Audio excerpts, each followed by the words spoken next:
لقد كان لكم في رسول الله أسوة حسنة لمن كان يرجو الله واليوم الآخر وذكر الله كثيرا.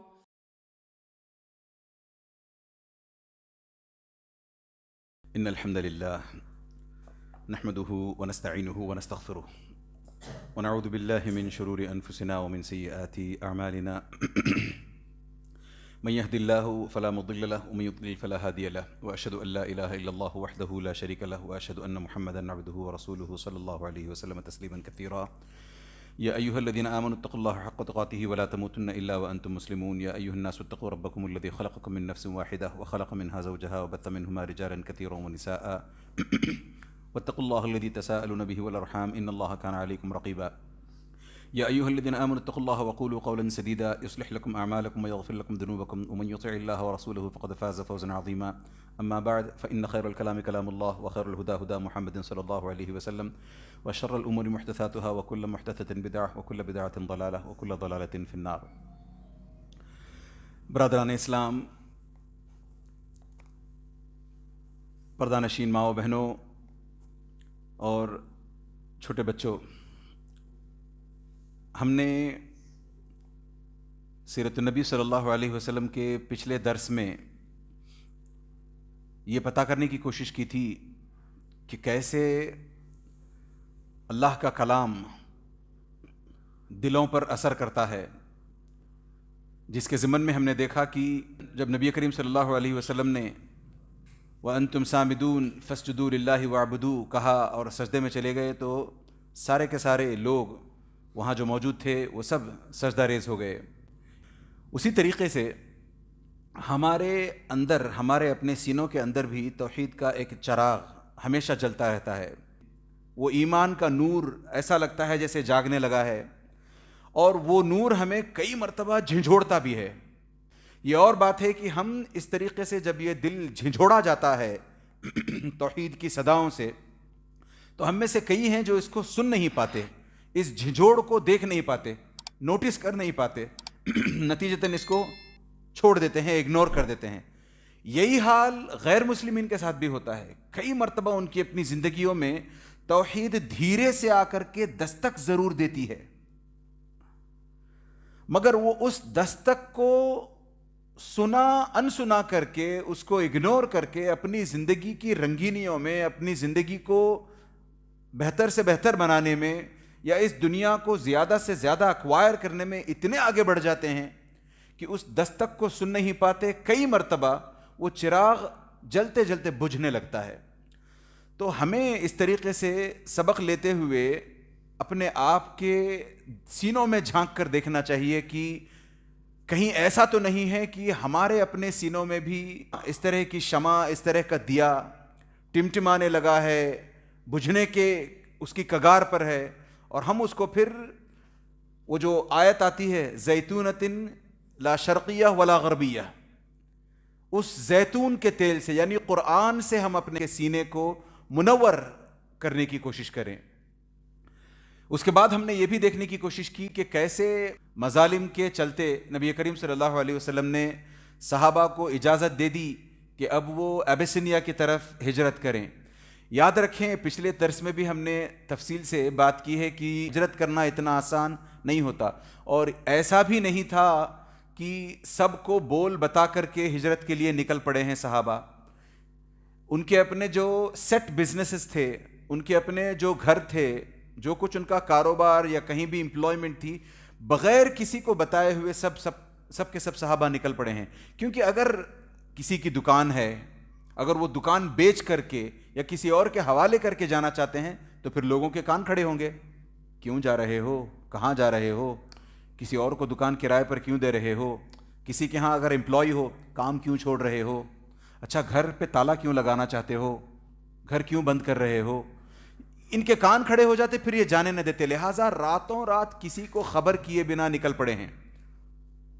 اس کے علاوہ جو دوسری بڑی بات آج اگر کوئی بندہ امیگریشن کی سوچتا ہے چلو میں یہاں مجھے چین سے اسلام پر چلنے نہیں دیا جا رہا، میں کسی اور جگہ چلتا ہوں، ایسے کوئی اگر بندہ سوچتا ہے انگلینڈ، امریکہ، نیوزی لینڈ، سوئٹزرلینڈ کہیں اور جانا چاہتا ہے، وہاں جا کر میں چین کا سانس لوں گا، عبادت کر سکوں گا اللہ کی، کھل کر دین پر چل سکوں گا، تو آج کا ہجرت کرنا بڑا آسان ہے۔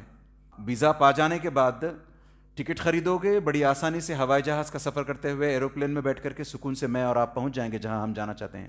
یاد رکھیں اس وقت کی ہجرت ایسی نہیں تھی، اتنا آسان نہیں تھا۔ ہاں یہ ضرور تھا کہ ویزا فارمیلٹیز اس وقت نہیں تھیں، آپ کہیں بھی بڑی آسانی سے پہنچ سکتے تھے، مگر یہاں سے وہاں پہنچنا بڑا کٹھن تھا، بڑا مشکل تھا۔ خاص طور سے سیلنگ بوٹس جو ہوتے تھے، بادبانی کشتی جسے کہتے ہیں، آج کل اگر آپ کو کشتی میں بھی جانا ہو تو موٹر بوٹس ہیں، اس کے اندر انجنز اتنے اسٹرانگ لگے ہوتے ہیں کہ جس دشا میں، جس ڈائریکشن میں آپ جانا چاہیں خود جا سکتے ہیں۔ اس وقت ہوائیں آپ کا رخ ڈیسائیڈ کرتی تھی کہ آپ جس سمت میں نکلے ہو، جس دشا میں نکلے ہو، آپ اس مقام کو جہاں آپ جانا چاہتے ہو پہنچو گے یا نہیں پہنچو گے۔ کافی سارا دار و مدار ہواؤں پر ہوتا تھا، ہواؤں کے رخ نے اگر آپ کی کشتی کو کسی اور جانب موڑ دیا تو آپ کی کشتی کہیں اور نکل پڑی۔ مثال کے طور پر ابو موسیٰ الاشعری رضی اللہ عنہ، عبداللہ بن قیس ان کا اصل نام ہے، یہ بہت پہلے ہی اسلام لے آتے ہیں۔ یہ ہیں اصل میں یمن سے، بہت پہلے نبی کریم صلی اللہ علیہ وسلم کے پاس آتے ہیں، جیسے ہی اسلام کی خبر ہوتی ہے اوائل میں سے ہیں، یہ ایمان لے آتے ہیں، اور نبی کریم صلی اللہ علیہ وسلم انہیں پھر یہی حکم دیتے ہیں کہ اپنے قبیلے میں جاؤ، وہیں رہو، وہاں کے لوگوں میں تبلیغ کا کام کرو، دین پر لانے کی ان کو کوشش کرو۔ تو یہ اپنے گاؤں بلکہ اپنے ملک واپس چلے جاتے ہیں، وہاں رہ کر کے خوب تبلیغ کرتے ہیں، لوگوں کو اسلام پر لانے کی کوشش کرتے ہیں۔ جب انہیں خبر ہوتی ہے، غور سے سنیے گا یہ بات، جب ابو موسیٰ الاشعری کو خبر ہوتی ہے کہ نبی کریم صلی اللہ علیہ وسلم مدینہ ہجرت کر گئے ہیں، آئے گا وہ واقعہ انشاءاللہ تعالی، ہم ہجرت تک نہیں پہنچے ابھی، میں ہجرت کے تعلق سے یا پھر اس وقت کی کشتیاں کیسے ہواؤں پر نربھر ہوتی تھیں وہ بتانا چاہتا ہوں میں۔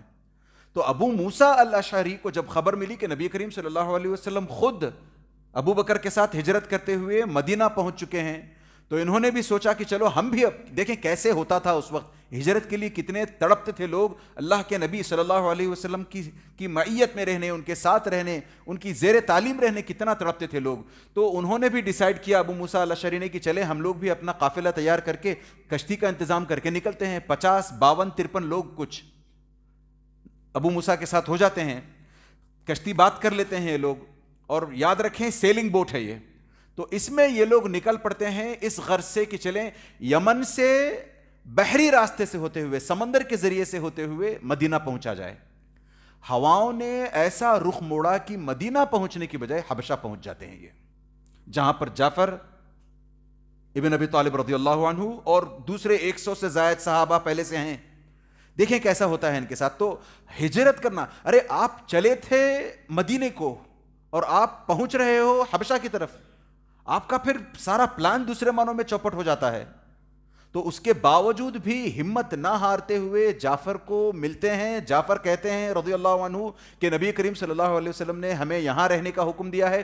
نبی کریم صلی اللہ علیہ وسلم کی ہجرت کے 7 سال بعد تک یہ لوگ وہیں رہتے ہیں۔ ابو موسیٰ الاشعری کے ساتھ جو لوگ ہیں وہ ابو موسیٰ الاشعری رضی اللہ عنہ خود، اور جعفر کے ساتھ رضی اللہ عنہ جو لوگ تھے 7 سال تک وہیں رہتے ہیں مدینہ جانے کی بجائے۔ پھر 7ویں سال میں جب خیبر فتح ہونے لگتا ہے تب یہ وہاں پہنچتے ہیں مدینے کو۔ تو اس طریقے سے ہوتا ہے۔ اسی حساب سے ایک اور مثال آپ کے سامنے کہ ہجرت کرنا اتنا آسان نہیں ہے۔ جب مدینے کی ہجرت کی خبر سنی کن لوگوں نے؟ حبشہ کے لوگوں نے بھی، کہ نبی کریم صلی اللہ علیہ وسلم ہجرت کر کے مدینہ جا چکے ہیں، اب مکہ واپس جانے کی ضرورت نہیں ہے، تو وہاں سے 33 men together with 8 women، 8 عورتوں کے ساتھ 33 مرد، ان لوگوں نے ڈیسائیڈ کیا کہ چلو ہم ایک کشتی بات کرتے ہیں، حبشہ سے مدینے کی طرف چل پڑتے ہیں۔ مدینے کو نکلے ہیں، پھر سے رخ ایسا ہوا ہے کچھ کہ مکہ واپس پہنچے ہیں۔ ان میں سے 2 لوگ مارے بھی گئے ہیں مکہ پہنچنے کے بعد، 7 لوگوں کو قیدی بنا لیا گیا ہے۔ تو اس طریقے سے یہ جو باقی تھے وہیں رہ گئے پھر حبشہ میں، نہیں ہم لوگ صحیح وقت کا انتظار کریں گے، جب ہمیں وہاں سے نبی کریم صلی اللہ علیہ وسلم کے پاس سے گرین سگنل ملے گا تب ہم آگے بڑھ کر کے جائیں گے۔ تو اس طریقے سے جان ہتھیلیوں پر لے کر کے یہ لوگ اپنی ہجرت کے لیے نکلا کرتے تھے۔ مگر وہ کیریکٹر آف سٹیل دیکھیں کیسا ہوتا تھا۔ کہ رتی برابر بھی توحید کو کمپرومائز نہیں کرتے تھے. تو ہم نے یہ سب سنا. پھر ہم نے یہ بھی دیکھا پچھلی مرتبہ کہ بادشاہ چونکہ انصاف پسند تھا, اس نے کہا کہ میں سامنے والے فریق کی, یعنی جس پر آپ الزام لگا کر جن کو چاہتے ہو کہ آپ کے حوالے کر دیا جائے, میں ایسے ہی ان کو آپ کے حوالے نہیں کروں گا, میں ان کی بھی سننا چاہوں گا. یہ ایک نہ صرف انصاف پسند بادشاہ کا چرتر ہوتا ہے, کیریکٹر ہوتا ہے, بلکہ ایک عام مسلمان کا بھی یہی کیریکٹر ہونا چاہیے کہ کسی بھی شخص کے بارے میں کچھ بھی ایل فیل سن کر کے اپنا من بنا لینے کی بجائے, اپنے دماغ میں ایسے سوچنے کی بجائے کہ ہاں میں نے ان کے بارے میں ایسا فلاں صاحب سے سنا ہے, ہو نہ ہو یا ایسے ہیں تو میں ان کے ساتھ آج سے اپنا معاملہ بدل لیتا ہوں, اپنا رویہ بدل لیتا ہوں, اپنا سلوک بدل لیتا ہوں. نہیں, انفارچونیٹلی ہمارے اپنے سلفی برادروں کے اندر بھی, سلفی حضرات کے اندر بھی یہ سوچ آ گئی ہے کہ سامنے سے ملی انفارمیشن کو ویریفائی کیے بنا ہم کسی کے بارے میں فیصلہ کر لیتے ہیں کہ یہ ایسا ہے وہ ویسا ہے. یہ ہم لوگوں کو بدلنا چاہیے. تو وہ بادشاہ جو کہ اسلام پر بھی نہیں تھا, نصرانیت پر تھا, ہاں سچی نصرانیت پر تھا, تو اس نے یہ نہیں کہا کہ ٹھیک ہے آپ جیسے کہتے ہو, 2 لوگ آئے ہو, اتنے تحفے تحائف لے کر کے آئے ہو, پادری بھی آپ کی ہاں میں ہاں ملاتے ہیں, چلو بھیج دیتے ہیں. نہیں, اس بادشاہ نے کہا نہیں, میں سامنے والوں کی سنوں گا.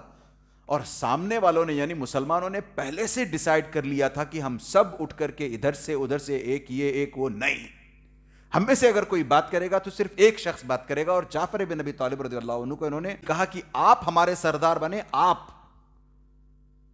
نجاشی سے بات چیت کریں. تو نجاشی نے فوراً ان سے سوال کیا کہ سنا ہے کہ تم نے کوئی ایک الگ دین اختیار کر لیا ہے, یہ لوگ الزام لگاتے ہیں دونوں کہ نہ آپ ان کے دین پر ہو, نہ ہی جس کنٹری میں آپ آئے ہو آپ اس دین پر ہو, کیا ماجرا ہے بتاؤ. تو یہ جعفر بن ابی طالب رضی اللہ عنہ اب کھل کر کے پورے دھیریہ کے ساتھ اپنا پکش, اپنا پہلو رکھتے ہیں. کہتے ہیں دیکھیں اے بادشاہ, ہم ایک ایسی جاہل, ان پڑھ, گنوار قوم تھے کہ ہم نہ صرف بت پرستی کیا کرتے تھے, یعنی اللہ کے علاوہ ہم نہ جانے کتنے آئیڈلز کے آگے سجدے کر لیا کرتے تھے, ان آئیڈلز سے مانگا کرتے تھے. یعنی شرک میں ہم لوگ فرام ٹاپ ٹو باٹم پڑے ہوئے تھے. اس کے علاوہ ہم اپنے پڑوسیوں کا تک خیال نہیں کرتے تھے, پڑوسیوں کے اپنے حقوق ہوتے ہیں ان کا خیال نہیں کرتے تھے. ہم ظلم کرنے والوں میں سے تھے. ہم میں سے جو بھی تھوڑا سا سپیریئر ہوتا اپنے انفیریئر کو دبا لیتا, اپنے سبارڈینیٹ کو دبا لیتا, اپنے سے چھوٹے کو دبا کر رکھتا, کھا جاتا, بلکہ حقوق کھا لیتے لوگوں کے. ہم حقوق تو حقوق, ہم مردار گوشت کھاتے تھے, لوگوں کا حق مارا کرتے تھے, عورتوں کو تنگ کیا کرتے تھے, عورتوں پر الزام لگایا کرتے تھے. نہ جانے ایسی کتنی برائیاں ہمارے اندر تھیں. اور پھر اللہ کا بہت بڑا فضل ہوا کہ اللہ عز و جل نے ہمارے اپنے ہی بیچ میں سے ایک انسان کو بھیجا, ایک ایسے انسان کو جو کہیں اور سے نہیں آیا ہے, آسمان سے اتر کر نہیں آیا ہے, کسی اور جگہ سے نہیں آیا ہے, اپنے ہی بیچ سے, جسے ہم نے شروع کے 40 سال تک اپنی آنکھوں کے سامنے دیکھا ہے. اس کا سارا کانڈکٹ, اس کا سارا ڈمینر ہمارے سامنے کھلی کتاب کی طرح, ہم نے شروع سے لے کر کے اسے دیکھا ہے. صادق امین ہم لوگ یوں ہی نہیں کہتے اس کو. پھر اس نے ایک دن اچانک ہمارے سامنے دین رکھا, کہا کہ تم جس طریقے کی بت پرستی میں پڑے ہو, جیسے تم شرک میں مبتلا ہو, یاد رکھو کل کے دن تمہیں دوبارہ اٹھایا جائے گا. ہم اس پر بھی ایمان نہیں رکھتے تھے.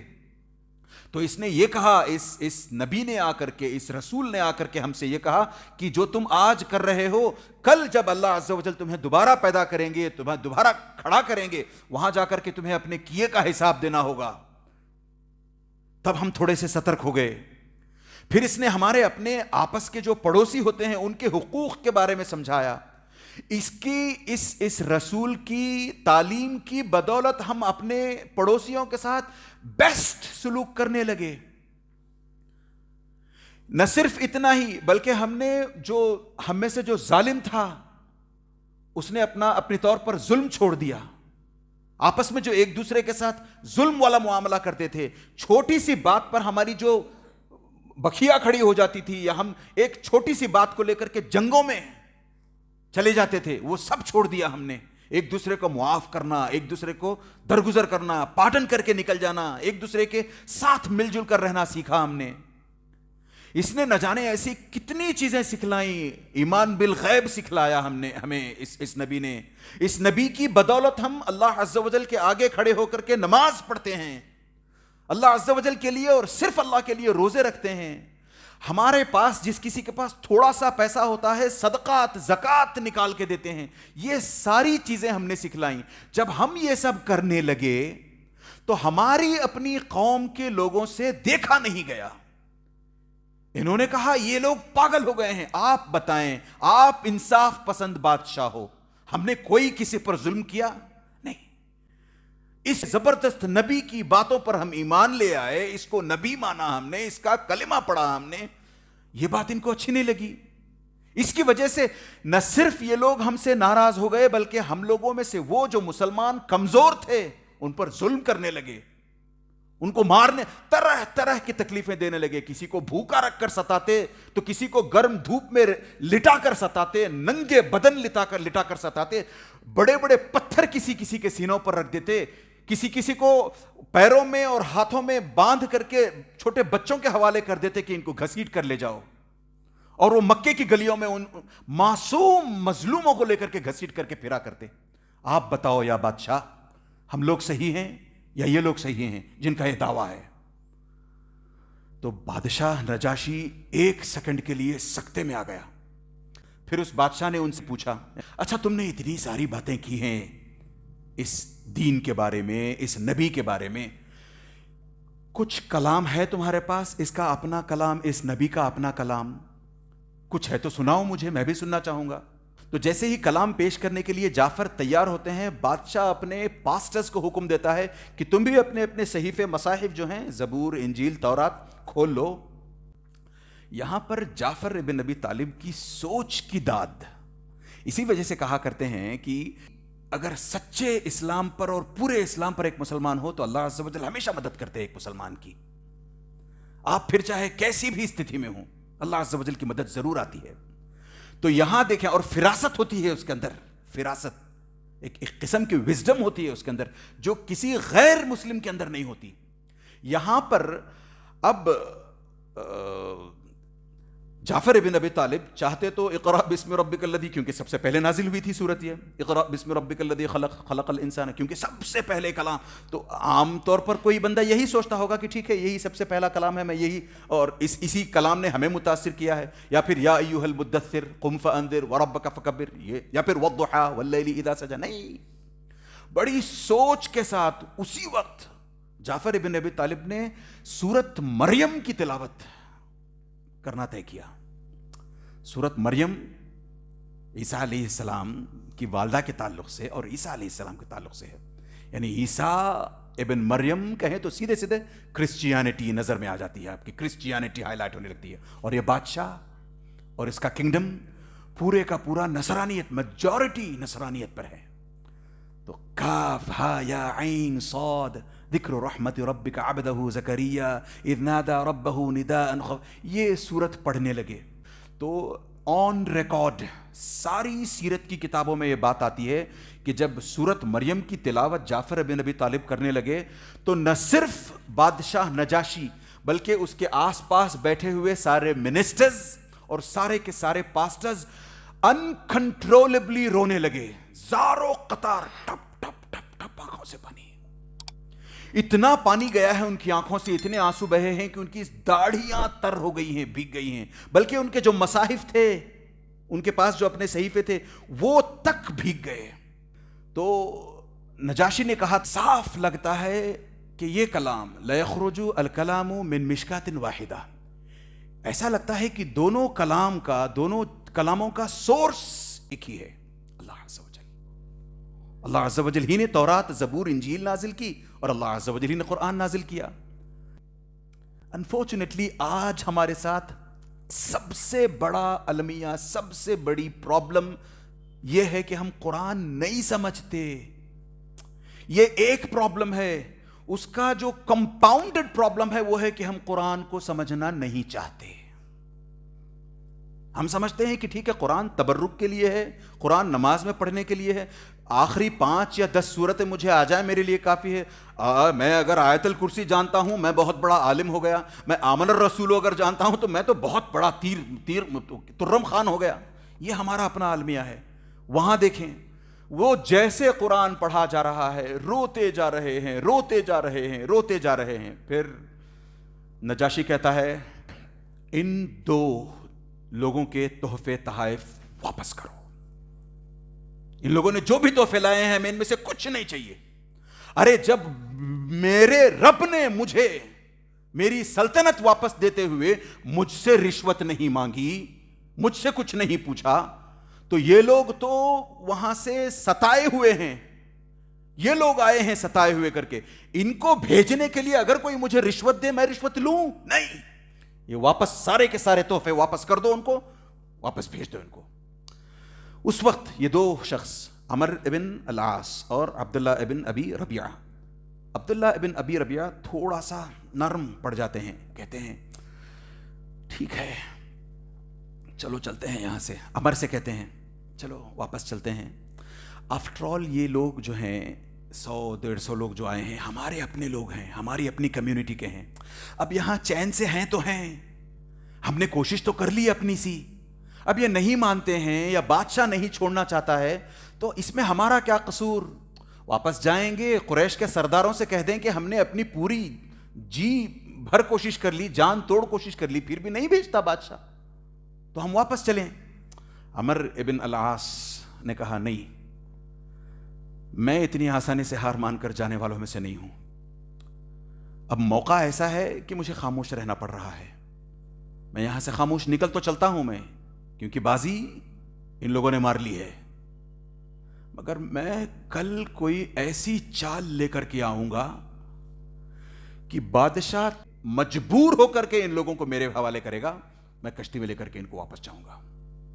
میں کچھ کرتا ہوں, ترکیب ہے میرے پاس.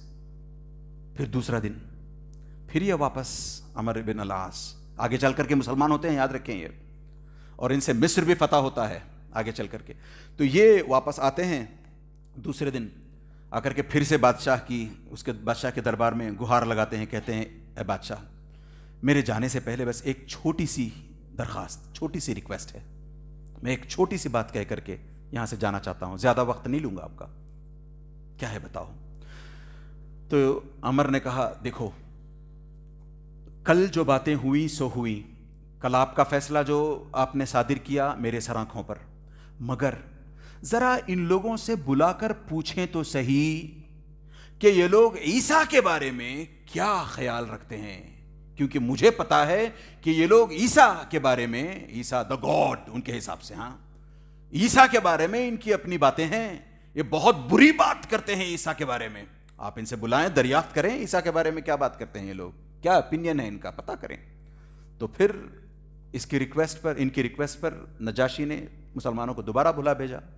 اب مسلمان پریشان, کیونکہ مسلمانوں کو عمر ابن العاص کی چالاکیوں کا پہلے سے علم ہے, تو اب واپس آنا ہوا, اور انہیں پہلے سے پتہ چل چکا تھا کہ سوال یہ ہے, اس سوال کا جواب دینا ہے, اسی لیے بادشاہ نے پھر سے طلب کیا ہے. تو اب یہ لوگ یہاں بیٹھے بیٹھے بادشاہ کے پاس جانے سے پہلے سوچتے ہیں کیا کریں, کیا جواب دیں, کیا بولیں جا کر کے بادشاہ کو.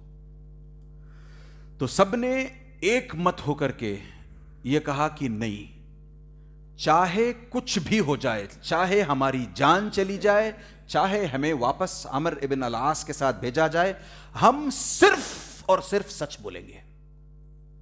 صرف جو حق ہے, جو نبی نے ہمیں سکھایا ہے, جو ٹروتھ ہے وہ رکھیں گے ہم سامنے, اس کے علاوہ کچھ نہیں بولیں گے. ایک سیکنڈ کے لیے سوچیں, یہ جس جگہ پر گئے ہیں وہاں کی میجورٹی, جیسے میں نے کہا, نصارہ, کرسچینٹی پر. خود بادشاہ بھی مسلمان نہیں, نجاشی بادشاہ بھی نصرانی. اس کے علاوہ یہ جو پادری وغیرہ ہیں یہ بھی نصرانی. دوسرے معنوں میں مسلمان ایک تھن مائنورٹی میں ہیں یہاں پر, ویری لین مائنورٹی. اس کے علاوہ آپ یوں بھی کہہ سکتے ہیں آج کی ٹرمینالوجی میں آپ یوں بھی کہہ سکتے ہیں کہ مسلمان یہاں نجاشی اور دوسرے نصارہ کے رحم و کرم پر ہیں. ایک فرمان بادشاہ کا جاری ہو جائے چلے جائیں گے. اور دل میں کھٹکا، دل میں ڈر لگا بھی ہوا ہے کہ اگر اونچ نیچ ذرا سی بھی ہوئی آنسر کرنے میں، بادشاہ کو کچھ برا لگا تو عین ممکن ہے کہ بادشاہ ہمیں عمرو بن العاص کے ساتھ واپس بھیج دے. اس کے باوجود ان کمپرومائزنگ کہا نہیں، ہم بات رکھیں گے تو حق کی رکھیں گے، پھر چاہے جو ہوتا ہے ہو. اسی وجہ سے نبی کریم صلی اللہ علیہ وسلم نے کہا من ارضى الله بسخط الناس كفاه الله الناس ومن ارضى الناس بسخط الله وكله الله الى الناس او كما قال النبي صلی اللہ علیہ وسلم. بڑی زبردست بات، آج کے درس کا سب سے بڑا لیسن ہمارے لیے. ان لوگوں نے جو کیا کہ ہم حق کے ساتھ کمپرومائز نہیں کریں گے. نبی کریم صلی اللہ علیہ وسلم کہتے ہیں کہ جو کوئی اللہ کی رضامندی مولنا چاہتا ہے، اللہ کو راضی کرنا چاہتا ہے، پھر چاہے اللہ کو راضی کرنے کے لیے اپنی مخلوق میں سے، اللہ کی اپنی مخلوق میں سے کسی کو ناراض کرنا پڑے تو پڑے. جو شخص ان کی پرواہ نہ کر کے اللہ کی رضامندی چاہتا ہے، اللہ عز و جل اس کے لیے کافی ہو جاتے ہیں. اللہ عز و جل is sufficient for him. ہم میں سے کتنے ایسے ہیں جن سے 5 وقت کی نمازیں پابندی سے نہیں ہوتی، آفس کے اندر ہوتے ہیں، باس کا ڈر ہوتا ہے کہ شاید نماز کو نہیں بھیجے گا، شاید نماز کی چھٹی نہیں دے گا. نہ جانے، یہ تو ایک چھوٹا سا اگزامپل ہے آپ کے سامنے، ایسی نہ جانے کتنی اور مصیبتوں کے ہم شکار ہیں صرف باس کو پلیز کرنے کے لیے، اپنے مینیجر کو پلیز کرنے کے لیے کتنا کچھ اپنی زندگی میں کمپرومائز کر جاتے ہیں. اسی وجہ سے امام ابن قیم رحمہ اللہ کہتے ہیں قلب من ترائی بید من عصیت. ارے جس بندے کے سامنے، یعنی جس مینیجر کے سامنے، جس امپلائر کے سامنے، جس باس کے سامنے آپ بھیگی بلی بنے پھرتے ہو، اس کو دکھانے کے لیے آپ اپنے دین کے ساتھ کمپرومائز کرنا چاہتے ہو، یاد رکھو کہ اس بندے کا دل بھی اللہ کے ہاتھوں میں ہے. اللہ اگر اس کا دل پھیر دے تو وہ مسلمان ہو جائے، یا پھر یوں بھی سمجھو کہ اللہ کے ہاتھوں میں چونکہ اس بندے کا دل ہے، تم 1000 کوشش کرو اس بندے کو راضی کرنے کی، اللہ اگر ناراض ہے تو وہ بندہ بھی تم سے ناراض ہو کر ہی رہے گا.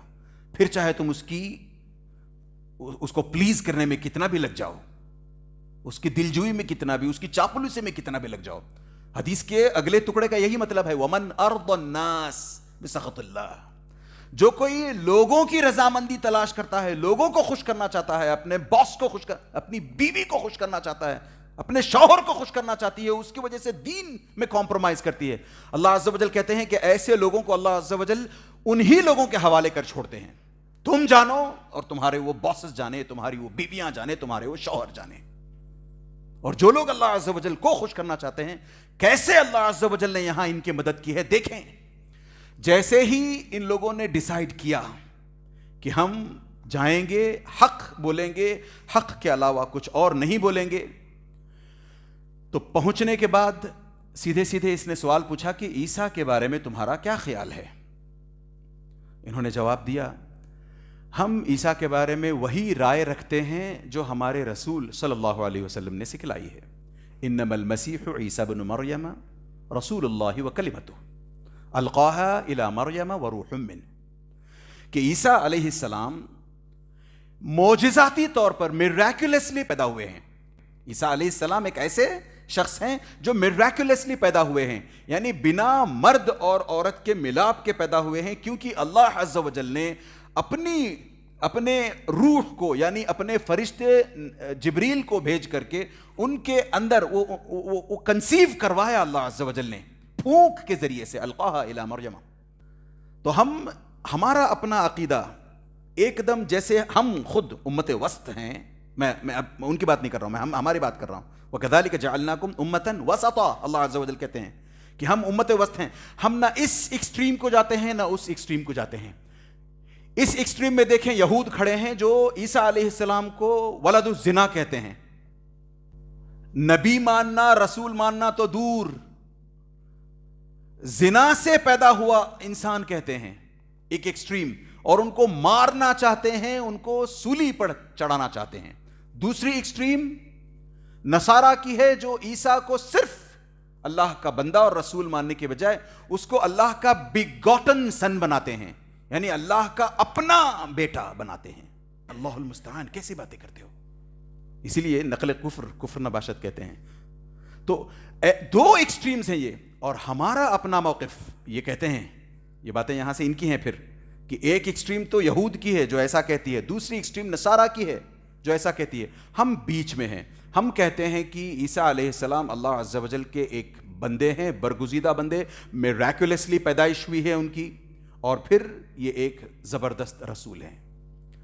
اتنا سننا تھا، بعض سیرت کی کتابوں میں آتا ہے کہ جہاں بادشاہ بیٹھا ہوا تھا زور سے اس نے ہاتھ زمین پر دے مارا، خوش ہو گیا، وہ ایک زور سے ہاتھ دے مارا، پھر اپنی انگلی میں، اپنی دو انگلیوں کے بیچ میں ایک چھوٹا سا تنکا اٹھایا، چھوٹا سا تنکا، وہ تنکا اٹھا کر کے کہا، سچ مچ تم نے عیسیٰ علیہ السلام کے بارے میں جو کہا اس سے عیسیٰ علیہ السلام اتنے بھی زیادہ نہیں ہیں، ہماری اپنی کتابوں میں بھی عیسیٰ علیہ السلام کے بارے میں ہم نے یہی پایا ہے۔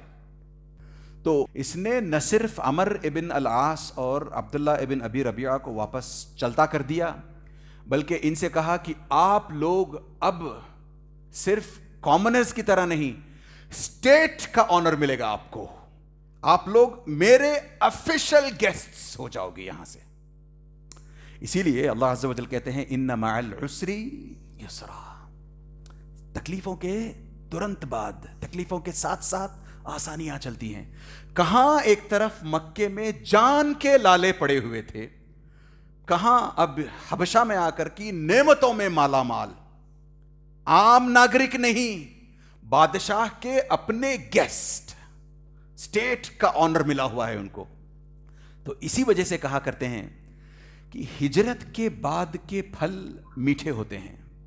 یہ 5 سال جو تھے انہوں نے جو نکالے، اس میں جس طریقے کا عقیدہ سیکھا انہوں نے، میں نے بتایا نا عقیدے کی بات کی، کہ کہا حق کے ساتھ کمپرومائز نہیں کریں گے ہم۔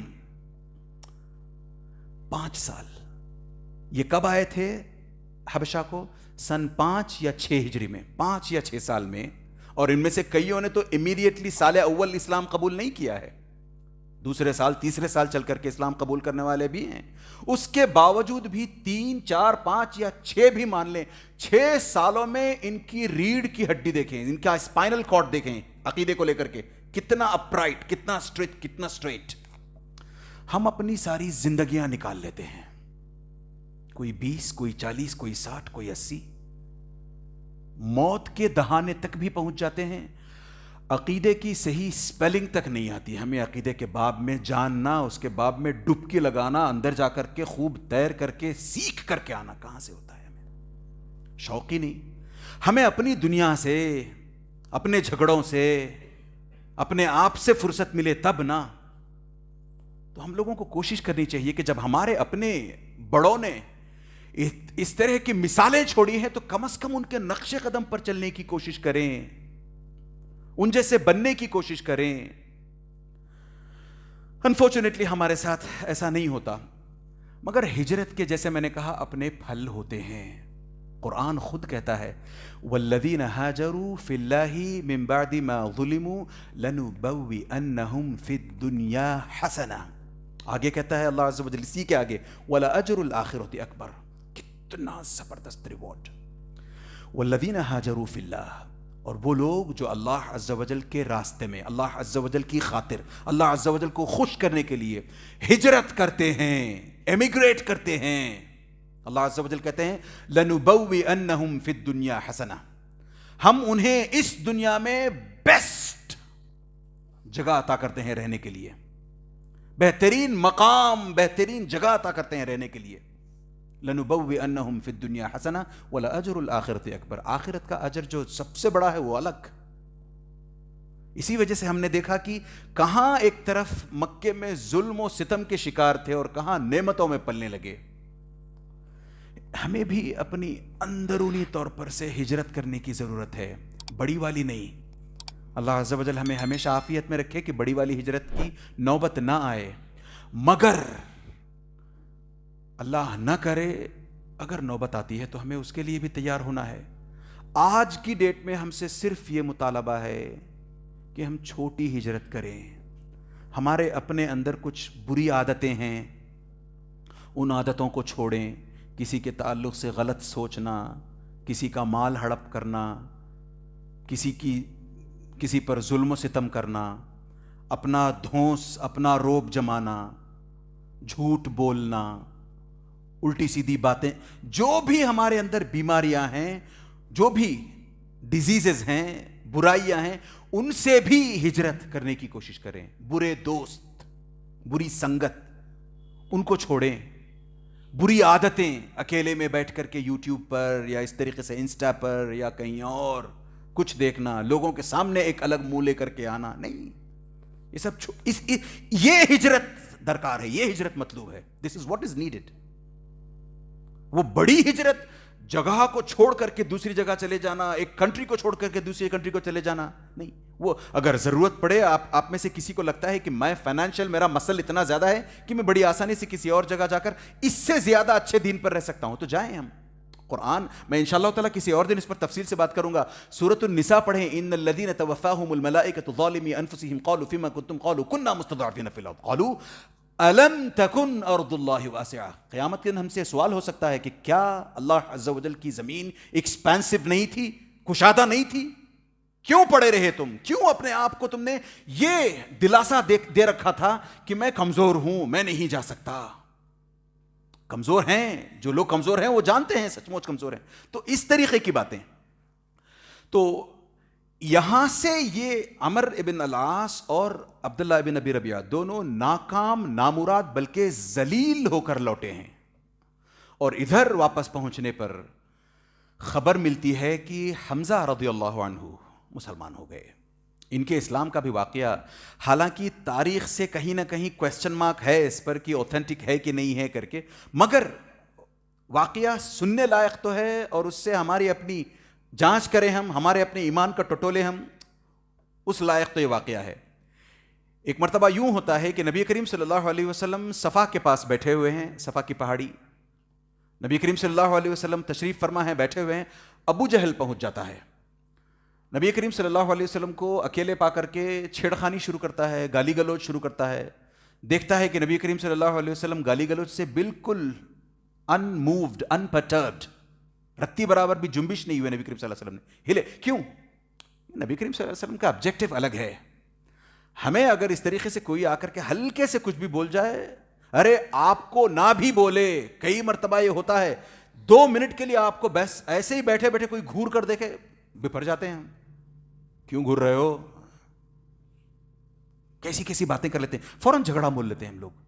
یہاں پر ڈائریکٹلی نبی کریم صلی اللہ علیہ وسلم کے ساتھ گالی گلوچ، بات نہیں، دھیان نہیں دیتے نبی کریم صلی اللہ علیہ وسلم، ریاکٹ نہیں کرتے نبی کریم صلی اللہ علیہ وسلم، تو پتھر اٹھا کر کے نبی کریم صلی اللہ علیہ وسلم کو دے مارتا ہے ابو جہل۔ نبی کریم صلی اللہ علیہ وسلم کے خون بہنے لگتا ہے اور یہ یہاں سے چلا جاتا ہے۔ دور سے کھڑی ہو کر کے عبداللہ ابن جدعان کی ایک لونڈی ہے، وہ یہ تماشا دیکھ رہی ہے، چھوٹی لڑکی، غلام، لونڈی، وہ تماشا دیکھ رہی ہے۔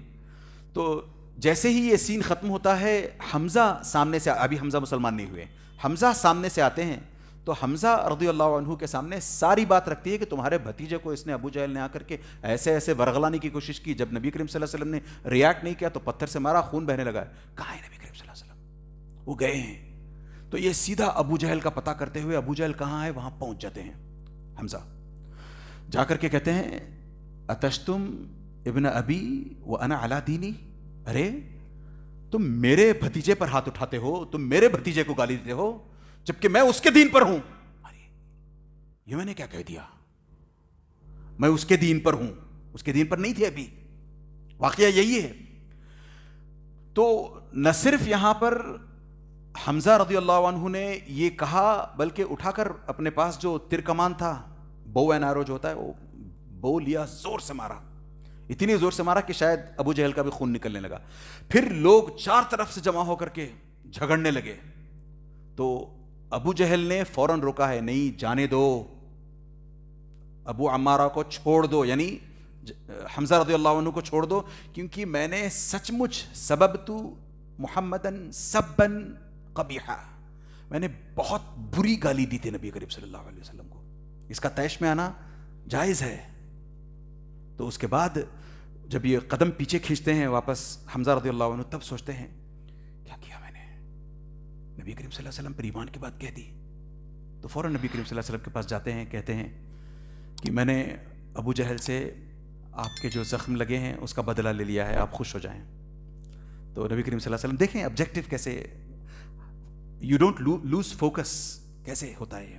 تو نبی کریم صلی اللہ علیہ وسلم کہتے ہیں ایسی چھوٹی چھوٹی باتوں سے مجھے خوشی نہیں ہوتی, میں اگر خوش ہوتا ہوں یا میں اگر خوش ہونا چاہوں آپ سے تو آپ اسلام لے آؤ, میں خوش ہو جاؤں گا.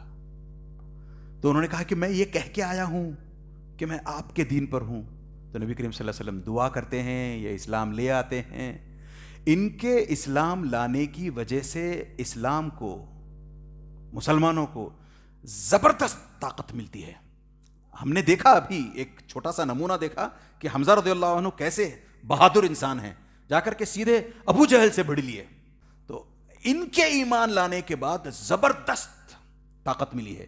اس کے علاوہ ان کے 3 دن بعد روایتوں میں آتا ہے کہ بالکل 3 دن بعد ایک اور سٹالورٹ نے ایمان لایا, ایک اور زبردست شخص نے ایمان لایا. ہوا یوں کہ نبی کریم صلی اللہ علیہ وسلم دعا کرنے لگے, اللہم اعز الاسلام باحبی الرجلین الیک, کہ اے اللہ عز و جل 2 شخص ہیں, ان دونوں میں سے تو جس کو سب سے زیادہ پسند کرتا ہے, سب سے زیادہ چاہتا ہے, دونوں میں سے ایک کو جس سے تو زیادہ محبت کرتا ہے مسلمان بنا دے. ایک ابو جہل اور دوسرے عمر ابن الخطاب, دونوں میں سے تو جس سے محبت کرتا ہے اے اللہ مسلمان بنا دے ان کو. تو آگے چل کر کے عمر رضی اللہ تعالیٰ عنہ اسلام لے آتے ہیں. جیسے میں نے کہا بالکل 3 دن بعد ان کا اسلام لانا ہوتا ہے. اس کے بعد جو طاقت مسلمانوں کو ملی ہے اس پر انشاءاللہ تعالیٰ بات ہوگی کہ کیسے عمر رضی اللہ عنہ ایمان لاتے ہیں. بس ایک چھوٹا سا تھاٹ ہم یہاں سے اٹھتے ہوئے لے کر کے اٹھیں کہ نہ جانے آج بھی کتنے ایسے لوگ ہیں جن کے اندر عمر رضی اللہ عنہ کے اندر جیسی طاقت تھی, جیسی بہادری تھی, وہ تو انمیچڈ ہے, no doubt about it, you کی ناٹ میچ دیٹ. مگر آج کے حساب سے, آج کی سیٹنگ کے حساب سے ہیں کئی ایسے غیر مسلم لوگ جو ایکسٹریملی پاورفل ہیں مگر پازیٹو ہیں, لوگوں کو ستاتے نہیں, مسلمانوں کو پریشان نہیں کرتے, کسی کا حق تلف نہیں کرتے, کسی پر ظلم نہیں کرتے, اچھے بنے رہتے ہیں, پاورفل ہیں. اگر ہم اور آپ اپنی زندگیاں اسی طریقے سے گزارتے رہیں تو ان آج کے ان عمر جیسے لوگوں تک, حمزہ جیسے لوگوں تک کس کی رسائی ہے, کون پہنچ سکتا ہے؟ اگر یہ لوگ مسلمان ہو جاتے ہیں, ان میں سے 1-2 اس طریقے سے مسلمان ہو جاتے ہیں, تو اندازہ کریں اسلام کی طاقت کتنی بڑھ جائے گی. صرف اس خطے کی بات نہیں کر رہا, سارے ورلڈ میں دیکھ لیں آپ, کوئی بھی اس طریقے کا ایک سپریم سیلیبریٹی ہو, اس تک اگر ہم جا کر, کون ہے جا کر پہچان, کس کی ہے پہچان؟ اور جس کی پہچان ہے, کیا ان کے اندر دین کی دلچسپی ہے, دین کا شغف ہے؟ نہیں. یہ ہمیں اپنے اندر پیدا کرنا ہے. ہم میں سے جو نوجوان ہیں, ہو سکتا ہے آج سے 10-20 سال بعد آپ اس مقام پر پہنچیں کہ آپ کی بڑے بڑے سیلیبریٹیز کے ساتھ مجلسیں ہوں, اٹھنا بیٹھنا آپ کا ان کے ساتھ ہو. تو اگر ہم اپنے توحید کے پودے کو یہاں سینچنے لگیں, پانی اب دیں اس کو, آبیاری اب کریں اس کی, تو ایک دن وہ زبردست اسٹرانگ پیڑ بنے گا, درخت بنے گا. اس درخت کی چھاؤں میں ان کو لے آنے کی کوشش کر سکتے ہیں. تو بس یہ سوچیں کہ ہماری اپنی زندگی کا سب سے بڑا مقصد, جیسے اللہ عز و جل نے کہا ہے کہ پیدا ہی اللہ عز و جل نے اس لیے کیا ہے کہ ہم اس کی عبادت کریں, اس کے بعد ہمارا اپنی زندگی کا سب سے بڑا مقصد یہ ہونا چاہیے کہ ہم جتنا ہو سکے اتنا لوگوں کو اسلام سے اپنے کانڈکٹ کے ذریعے سے, اپنے برتاؤ کے ذریعے سے، اپنے حلم کے ذریعے سے، اپنی بردباری فوربیرنس کے ذریعے سے لوگوں کو لیٹ گو کرنا، جانے دو، ٹھیک ہے، اٹس اوکے، خاص طور سے غیر مسلمین تک پہنچ کر کے ان کو امپریس کرنے کے لیے، ان کو انفلوئنس کرنے کے لیے، ان کو دین سے قریب. پھر وہ پوچھیں گے ہم سے ارے تمہارے اتنے اچھے اخلاق کیسے؟ تب ہم کہیں نہیں میرا کچھ نہیں ہے اس میں، اسلام ایسا ہے، اسلام مجھے اس کی تعلیم دیتا ہے. اللہ سے دعا کریں کہ اللہ عز و جل ہمیں سچ مچ دین کی صحیح سمجھ عطا فرمائے، دین کا رول ماڈل بنا کر ہمیں سڑکوں پہ گھمائے، تاکہ لوگ چمبک کی طرح ہمارے قریب اور قریب اور قریب ہوتے ہوئے اسلام میں داخل ہو جائیں. آمین یا رب. وصلی اللہ علی نبینا محمد وعلی آلہ وصحبہ اجمعین. السلام علیکم ورحمۃ اللہ وبرکاتہ.